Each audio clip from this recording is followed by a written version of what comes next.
গীবত কাকে বলা হয়?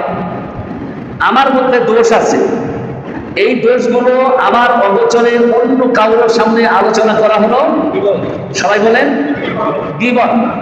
আপনার মধ্যে দোষ আছে, থাকতেই পারে, ম্যান ইজ রং, মানুষের ভুল হবে, এটা তো স্বাভাবিক।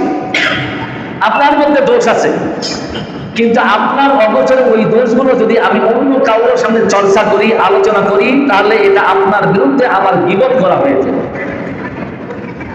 আর এই আপনার বিরুদ্ধে যখন গীবতগুলো আমি করে ফেললাম, এই গীবত করার কারণে যে গুনাহগুলো হলো, এটা আল্লাহ পছন্দ।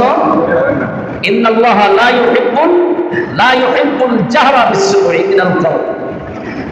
মানুষের খারাপ কথা তার অনুপস্থিতিতে অন্যের সামনে চর্চা করা, উত্থাপন করা, এটা আল্লাহ পছন্দ করেন না। আর নবীজি বললেন, যদি কেউ এইরকম গীবত চর্চা করে, তাহলে এই গীবত চর্চার কারণে, একটি গীবত চর্চার কারণে যে গুনাহ হয়, একটা সমুদ্রের পানিকে বিশুদ্ধ করার জন্য একটা গীবতই যথেষ্ট হয়ে যায়। ইশারা ইঙ্গিতে গীবত করা। ইশারা ইঙ্গিতে গীবত করা সম্বন্ধে একটি হাদিস এসেছে, আম্মা জান আয়েশা রাদিয়াল্লাহু তাআলা, তিনি নিজেই এই ঘটনার ঘটিয়েছেন এবং তিনি নিজেই হাদিসটা বর্ণনা করেছেন। রাসূল করিম সাল্লাল্লাহু আলাইহি সাল্লামের পাশে আম্মা জান আয়েশা, এমন সময় খুব পেটে খাটো করে একজন মহিলা আমার নবীর দিকে আসছে। আম্মা জান আয়েশা রাদিয়াল্লাহু তাআলা ইশারা করে নবীর কানে কানে বললেন, ইয়া রাসূলুল্লাহ, দেখলেন ওই লোকটা, ওই মহিলাটা কত খাটো।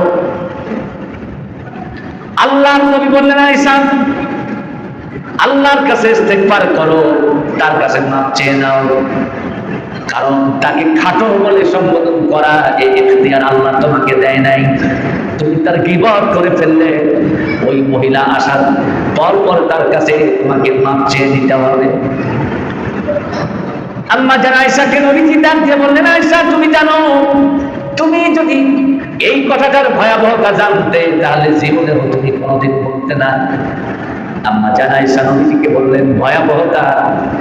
আল্লাহর নবী বললেন, তোমার এই কথা এটা এত মারাত্মক, এত বিষাক্ত হয়ে গেছে, একটা সমুদ্রের পানির মধ্যে যদি তোমার এই কথাটা রেখে দেওয়া হয়, এই কথাটার বিষ ক্রিয়ায় সমুদ্রের পানিগুলো বিষ হয়ে যাবে।